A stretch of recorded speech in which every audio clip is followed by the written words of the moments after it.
নমস্কার বন্ধুরা, তিথিবরণ চ্যানেলে আপনাদের আবারও স্বাগত। ভাদ্র মাসের অমাবস্যা অর্থাৎ কৌশিকী অমাবস্যা। এই কৌশিকী অমাবস্যাটি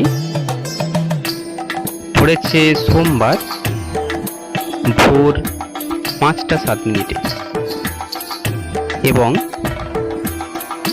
এই তিথিটি কাটবে মঙ্গলবার সকাল 6টা 31। তো বন্ধুরা, আগে জেনে নেওয়া যাক কৌশিকী কথাটির অর্থ কি।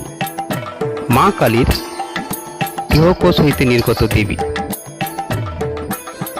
এই কৌশিকী অমাবস্যা উপলক্ষে তারাপীঠে বিশেষ পূজা এবং মহাযাগযজ্ঞ হয়ে থাকে।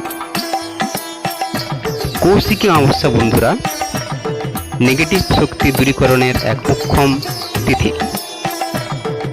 এই কৌশিকী অমাবস্যাতেই তান্ত্রিকরা নানা রকম ক্রিয়াকলাপের মাধ্যমে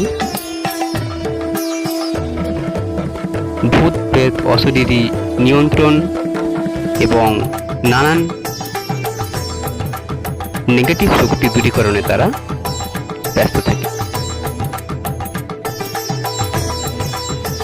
তো বন্ধুরা, এবার জেনে নেওয়া যাক আপনারা এই কৌশিকী অমাবস্যা থেকে কিভাবে পুজো করবেন। আপনার বাড়িতে যদি তারা মা থেকে থাকে তো আপনারা কিন্তু আমসার দিয়ে ঘট পাল্টে আপনারা পুজো করতে পারেন।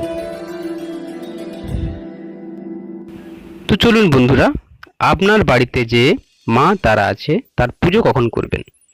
আজ রাত 9টার পরে আপনারা পুজো করতে পারেন। ভিডিওটি ভালো লাগলে অবশ্যই লাইক করবেন এবং কমেন্ট বক্সে জয় মা তারা অথবা জয় মা কালী অবশ্যই লিখবেন। ধন্যবাদ।